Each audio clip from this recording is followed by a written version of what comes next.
Segunda, 7 de setembro de 2020, seja bem-vindo. Querido, você está em mais uma semana de Comente Bíblia. Primeiro vídeo, segunda-feira, né? Então é a narrativa de hoje. Você pode encontrar em primeiro livro dos Reis, no capítulo 1, a partir do versículo 38 ao 40, é a primeira narrativa, ok? Onde vem com o título Salomão é ungido rei. Isso é o ano 985 a.C. E o rei Davi aqui está com 70 anos, né? Salomão com 18, ok, meu povo? Vamos à narrativa. Então, os sacerdotes Zadok, o profeta Natã, Benaia, filho de Joiada, os queretitas e os peletitas fizeram Salomão montar a mula do rei Davi e o escoltaram até Gion. O sacerdote Zadok pegou da tenda o chifre com óleo e ungiu Salomão. A seguir, tocaram a trombeta e todo o povo gritou: Viva o rei Salomão! Todo o povo acompanhou, tocando flauta, celebrando, de tal forma que o chão tremia com o barulho. No último vídeo passado, nós vimos que Adonias estava próximo dali, né, em uma outra fonte, em Rogel, que é perto da pedra de Zeolete. Fica a 700 metros, 700 passos, de um lugar para o outro, tá bom? Todos muito próximos de Jerusalém, sendo que uma fonte mais a sul e outra mais a norte, tá? Ok? Vamos aqui a algum comentário que eu escrevi nesse início, para a gente passar para o próximo texto. Mas antes disso, quero que você anote aí o Salmo de número 47. Salmo de número 47. Depois nós seguiremos aqui a narrativa do primeiro livro dos Reis, capítulo 1. Bom, queridos, quando a gente fala aqui de Zadok e Abiatar, talvez você não compreenda muito bem essa história de sacerdote. Tinham dois sumos sacerdotes, dois sacerdotes principais. O que estava havendo na época de Davi? Vou explicar para você. Começando do início, o sumo sacerdote Arão teve 4 filhos. Tá? Nadab e Abiú, que foram mortos pelo Senhor porque levaram fogo estranho para o altar. Esses eram os mais velhos. Os outros mais novos eram Eleazar e Itamar. Eleazar foi o sumo sacerdote que, quando chegaram na Terra Prometida, ele já chegou como sumo sacerdote, porque o Arão não entrou também na Terra da Promessa, né? E os descendentes do Eleazar ficaram na linhagem sacerdotal que sucedia o mesmo. Até que, na história, desaparece vamos dizer assim, a linhagem dele, a linhagem do sumo sacerdote Eleazar. Bom, quando chega na época do Sansão, do Samuel, quando chega na época do Eli, que era juiz e sacerdote, nós descobrimos que, de repente, o Eli, aquele que adotou Samuel, na verdade recebeu Samuel, cuidou de Samuel, e que foi reprovado por Deus porque amava mais os filhos do que a Deus, aquele que quando recebeu a notícia da arca e dos filhos tinham morrido, né, e a arca tinha sido tomada, ele estava numa cadeira, ele caiu, quebrou o pescoço, morreu. Aquele ali não era descendente de Eleazar, aquele ali era descendente de Itamar. E aí o que acontece é que, você lembra da época que eu falei aí da matança dos homens de Deus, promovida por Saul? Matou 85 homens, um fugiu correndo, ele fugiu com colete sacerdotal. Fugiu de onde? Fugiu da cidade de Nob, que era onde estava o tabernáculo. A cidade de Nob era massivamente cidade dos Gibeonitas, um povo que não é originalmente israelita, mas que entrou em aliança com Israel na época da invasão. Israel tinha o dever de protegê-los e eles se submetiam a Israel, pagando impostos e fazendo trabalho de escravo, vamos dizer assim. Então, esse Abiatar que fugiu com colete sacerdotal, ele encontrou-se com Davi, ficou com Davi todo o tempo. E aí o que acontece? Agora, nesse momento do Adonias, né? Adonias ele quer usurpar o trono. Quando todo mundo conhece a história de que o rei Davi tinha colocado já a ideia de Salomão ser o seu sucessor, ele tinha prometido, na verdade, tinha feito uma promessa a Betseba, né? Então, o Adonias encontrou espaço e apoio em 2 pessoas muito importantes do rei. Uma foi esse Abiatar, que é descendente do Eli. E que, se é descendente do Eli, é descendente do Itamar, que era o filho mais novo do Arão. Ao passo que Zadok, que é mencionado aqui, é da linhagem do Eleazar, né? Inclusive, vamos falar assim, vamos dividir todo o grupo de sacerdotes. O grupo de Abiatar era 1/3, ao passo que o grupo de Zadok eram 2/3, né? Só para você ter uma ideia. Quando Davi vai organizar os sacerdotes, os chefes dos sacerdotes, o sorteio, a gente vê que ficaram 24 chefes, né, para 24 turnos. Esses 24 turnos para o ano daria 2 turnos por cada mês, 15 dias, um grupo, né, um turno.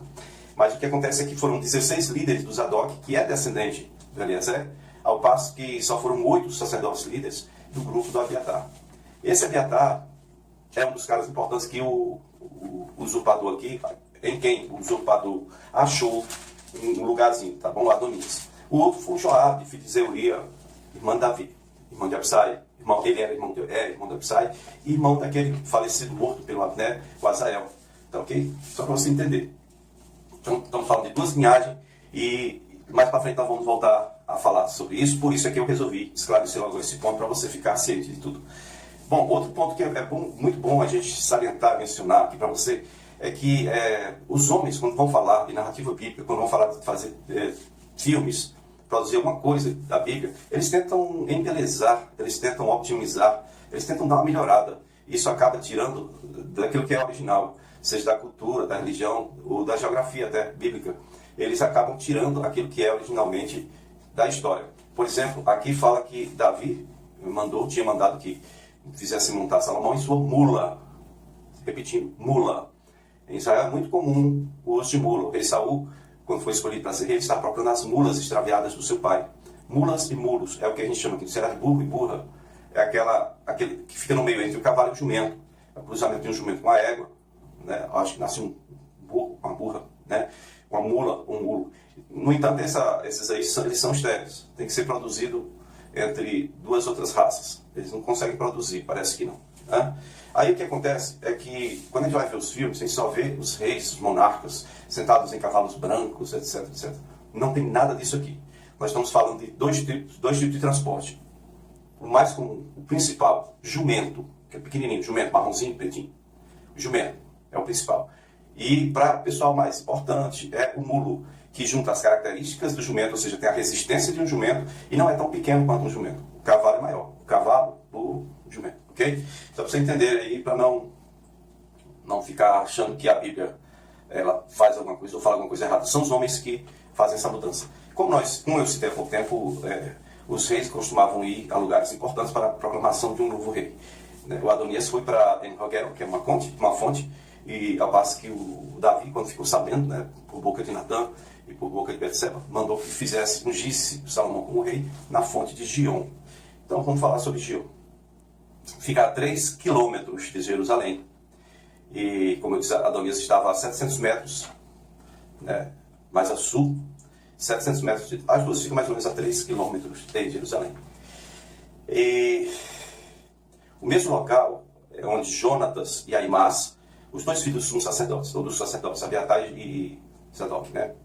Os 2 filhos dos sumos sacerdotes ficaram escondidos em Gion, em Rogel, para receber informações de Jerusalém quando Absalão tinha tomado o trono. Eles aguardavam notícia em Rogel. E En-Rogel quer dizer fonte do lavadeiro. Essa fonte fica na fronteira entre Judá e Benjamim. Você olhando no mapa, você vai ver que Benjamim é pequenininho mesmo. Fica imprensado aí, mas fica logo depois da território de Judá. Jerusalém faz parte de Judá, viu? Bom, ainda sobre Gion, nós sabemos que tinha um rio com esse nome, que passava do fluido do paraíso, um rio que se dividia em 4. Era Gion, Pison, Tigre e Eufrates. Hoje nós localizamos o Tigre e o Eufrates, mas o Gion, Pison, não. Certo? Gion tem sua nascente numa caverna. Esse Gion é onde Salomão estava sendo ungido rei. Tem a nascente em uma caverna que flui de forma subterrânea para dentro da cidade a água, né? Tá certo? E Gion é no Vale do Cedron, ou vamos dizer assim, a parte alta, que era a cidadela de Davi, que foi o exato local por onde Davi e os seus companheiros invadiram Jerusalém e a tomaram dos jebuseus. Tá bom? Provavelmente eles entraram por ali, pelo canal, né? Pela entrada das águas. Bem, meu povo, voltemos então à narrativa de 1º livro dos Reis, capítulo 1, no versículo 41. Tá bom? Vamos lá. Diz que Adonias, com os seus convidados, eles souberam do que tinha acontecido lá com Salomão. Quando terminaram o banquete, eles ouviram o toque da trompeta, né? E aí o Joabe, que era o general do exército de Davi, e estava com o rebelde aqui, o Adonias, o usurpador, Joabe perguntou: o que significa essa gritaria, esse alvoroço na cidade? E ele ainda estava indagando sobre isso quando Jonatas é filho do sacerdote Abiatar, não é o Jonatas filho de Saul, é filho do sacerdote Abiatar, descendente de Eli. Jonatas disse, ele chegou, né, aí o Adonias, o usurpador, disse: entre, um homem digno como você, deve estar trazendo boas notícias. Aí ele vai dizer assim: de modo algum, Adonias, de modo algum. O que acontece é que Davi, nosso rei e senhor, soberano, né, vamos dizer assim, ele constituiu Salomão como rei e sucessor dele. O rei enviou com ele, contou a história todinha, o sacerdote Sadoc, o profeta Natã, Benaia, que era o líder dos valentes do Davi, né? E ungido lá na fonte de Gion. E de lá saiu celebrando. A cidade estava alvoroçada por causa disso. É isso que vocês estão escutando. Além disso, Salomão já se assentou no trono, viu, Adonias? Ele já se assentou no trono real. Até mesmo os oficiais do rei foram cumprimentar Davi, né? E Davi, o nosso rei e senhor, dizendo que o teu Deus torne o nome de Salomão mais famoso do que o teu. Tal. Aí disse Davi: bendito seja o Senhor Deus de Israel, que permitiu que os meus olhos vissem hoje um sucessor em meu trono. Diante disso, todos os convidados de Adonias, aquele que usurpava o trono, né, mesmo sabendo que a escolha do pai era outro irmãozinho, os convidados dele simplesmente se dispersaram, entraram em pânico, disseram: nós estamos aqui, rapaz, festejando, nós estamos numa rebelião, vamos fugir para não morrer. E Adonias, com medo de Salomão, foi agarrar-se às pontas do altar. Que altar? Provavelmente um altar de bronze. Tá? Então informaram a Salomão: olha, Adonias está com medo do rei, Salomão, e está agarrado nas pontas do altar. Lembra-se da época que Moisés estabeleceu juízes e que quando houvesse algum crime, preste atenção, não era qualquer crime, era um crime que você não teve culpa, você matou sem querer. Vou dar mais uma vez o mesmo exemplo aqui. Você dá uma ré no carro, não viu direito, uma criança, alguma coisa lá, um animal, você matou sem querer. É um crime, você poderia correr para o altar e segurar nas pontas do altar, né, 4 pontos, chifres, e aí alguém iria vir com o acusador e um juiz viria julgar a causa. Enquanto o juiz não chegasse, ninguém podia tomar vingança, ninguém podia matar você. Mas isso era para crimes culposos, quando não há intenção de matar. Aí não é para um crime doloso como esse. O cara sabe que o seu irmão é que vai ser ungido rei, e agora ele simplesmente diz: eu vou ser o rei, pronto. E aí convoca o general do exército, um sacerdote e alguns outros, e quer tomar a frente. Não pode, né? Então, é isso. Quando informaram a Salomão, Salomão está dizendo o seguinte: que Salomão jura que não vai me matar, eu saio daqui. Salomão respondeu: se ele se mostrar confiável, não cairá um só fio da sua cabeça. Olha o que Salomão está dizendo: mas se nele se descobrir alguma maldade, ele morrerá. Então o rei enviou alguns soldados, eles o fizeram descer do altar, né? E Adonias veio e se curvou solenemente perante o rei Salomão e disse que ele disse: Salomão disse: vá para sua casa, Adonias, vá para sua casa. Pronto. Agora nós vamos para uma parte aqui da narrativa, que está em 1º livro das Crônicas, capítulo 22, logo no versículo 1. Davi disse: esse aqui é o lugar do templo de Deus, o altar de holocausto de Israel, para Israel. E aí Davi deu ordem aqui a respeito do local, que era a ilha de Araúna, né? O local onde iria ser construído o templo por Salomão. Davi ordenou que os cortadores de pedra preparassem pedras lavradas para a construção do templo. Providenciou grande quantidade de ferro e para a fabricação de pregos, dobradiças, no caso, para as portas. Ele conseguiu mais bronze do que o que se podia pesar.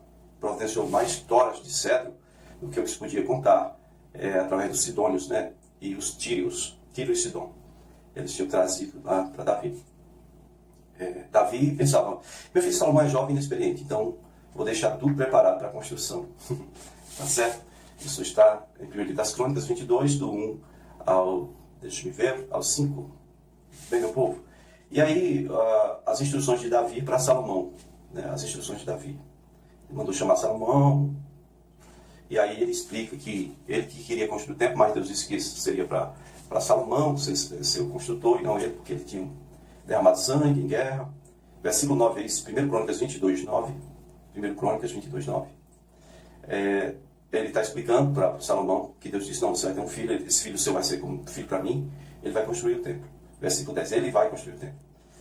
Aí, versículo 11, Davi diz que o Senhor seja agora contigo, meu filho. Né? Para que você consiga construir esse templo e cumprir essa promessa que eu fiz, essa intenção. Que o Senhor lhe dê prudência, entendimento, para que você obedeça à lei do Senhor. Aqui está um princípio. Como líder de Israel, você prosperará se for cuidadoso em obedecer aos decretos e às leis que o Senhor, teu Deus, o Deus de Israel, nos deu por meio de Moisés. Seja forte e corajoso, não tenha medo nem desanime. Com muito esforço, providenciei para o templo 3.500 toneladas de ouro, 35 mil toneladas de prata, mais bronze e ferro que se possa calcular, além de madeira e pedra. E você ainda poderá aumentar essa quantidade de material. Né? Tem muitos trabalhadores, cortador de pedra, tem carpinteiros, tem especialistas em todo tipo de trabalho, com ouro, bronze, ferro. Agora comece o trabalho. Né? Mãos à obra. Que o Senhor esteja com você. Ok? Aí, ainda seguindo, no versículo 17 de 1 Crônicas 22, primeiro livro das Crônicas, capítulo 22, Davi ordena aos líderes de Israel que ajudassem seu filho Salomão. Né? E aí, versículo 19 diz: agora consagrem o coração e a alma para buscarem o Senhor, seu Deus, e comecem a construir o santuário de Deus. Tá bom? Lá em 1 livro das Crônicas, no capítulo 23 agora, não mais o 22, o 23, no versículo 2, sobre as responsabilidades que foram delegadas por Davi aos levitas, certo? Veja bem, a primeira observação que eu quero fazer para você aqui é que na contagem dos homens de guerra de Israel, nós vimos que para ir para uma guerra era contado de 20 anos para cima. Ao passo que para ser um levita, ou trabalhar nas coisas do Senhor, só é contado no caso de 30 anos para cima. Primeiro livro das Crônicas, 23, do 2 em diante, vai falar do versículo 3, diz: os levitas de 30 anos para cima foram contados. E o número chegou a 38 mil homens. 24 mil deles ficaram supervisionando o trabalho do templo, 6 mil oficiais e juízes, 4 mil guardas das portas e 4 mil para louvarem ao Senhor com instrumentos musicais. E Davi tinha preparado com esse propósito. Então, Davi reparte os levitas em grupos que descendiam de Gerson, Coate e Merari, os filhos de Levi. Gerson aqui é descendente de Moisés, direto, né? Muito bem, aí os deveres para esses descendentes, você vai ler, anote aí, em 1 livro das Crônicas, capítulo 23, versículo 24 ao 32. E 1 livro das Crônicas 24, 20, vai falar dos chefes dos outros levitas, ainda chefe dos levitas, tá bom? Lá no versículo 31, diz que eles fizeram isso, essa eleição por sorte, escolha por sorte, lançaram sorte. Tiraram sorte na presença do rei Davi, de Zadok, de Aimeleque e todos os chefes das famílias dos sacerdotes, dos levitas, assim como fizeram seus irmãos, os descendentes de Arão. Certo? 1 Crônicas, capítulo 24 agora, vamos só passando rapidinho aqui para vocês. Logo no versículo 1 diz que os filhos de Arão foram assim agrupados. Os filhos de Arão foram Nadab e Abiú, os dois que morreram, Eleazar e Itamar. Mas Nadab e Abiú morreram sem deixar descendentes, eles não tiveram filhos. Apenas Eleazar e Itamar serviram como sacerdotes. Então, com a ajuda de Zadok, descendente de Eleazar, né, e Aimeleque, descendente de Itamar, Davi os dividiu em grupos para que cumprissem suas responsabilidades. E havia um número maior de chefes na família do Eleazar, no caso de Zadok, certo, do que do Itamar. O que eu falei? Era 1/3, 2/3. Essa organização do Davi foi tão perfeita, tão aprovada por Deus, que nós estamos aqui praticamente 1000 anos antes de Jesus. E na época do Senhor Jesus, bem no início, né, ainda existia essa organização, embora os sacerdotes estavam sendo colocados lá por motivos políticos, mas a organização ainda era assim. Você vê o pai do João Batista, né, da referência dele, ele era sacerdote do turno de Abias e tal, tá certo? Eram 24 turnos, então. Cada turno, 15 dias, o sacerdote passava servindo na casa do Senhor. E ainda essa organização, essa mesma organização que ainda estava lá. Os cantores, está lá em 1 livro das Crônicas, capítulo 25, versículo 1. Os filhos de Asaf, de Amã, de Jedutum, para o ministério de profetizar o som de harpas, liras e símbolos. Perdão. Esse é um ministério novo, foi fundado, formado por Davi. Levita não tinha isso, era só carregar água, limpar arma tenda, limpar os utensílios da casa do Senhor. Agora tem o ministério de adoração, né, com harpas, instrumentos de corda. 4.000, dos 4.000 que Davi designou. Versículo 6 de 1 Crônicas 25. Diz que todos esses homens estavam sob a supervisão de seus próprios pais, quando ministravam a música no templo do Senhor, com símbolos, liras e harpas na casa de Deus. Asaf, Jedutum e Emã estavam sob a supervisão do rei. Tipo, o rei supervisionava esses quatro, e esses aqui supervisionavam seus descendentes, seus filhos, netos. O ministério de louvor na casa do Senhor, meu povo, tá bom? O texto todo é comprido e repetitivo, então por isso que eu estou só citando.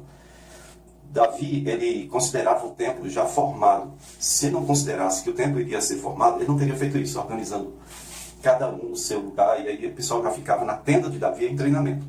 Eu digo tenda de Davi porque a tenda do tabernáculo de Moisés estava em Nob ainda, tá bom? E Davi tinha uma tenda onde estava a arca. Trouxe para Jerusalém e fez uma arca. Pronto. Então, em 1 livro das Crônicas 26, do 1 em diante, até o 19, vai falar dos porteiros. Eu quero só ler no versículo 14 ao 18, vai dizer assim: a porta leste coube a Selemias, e a porta norte foi sorteada para Zacarias.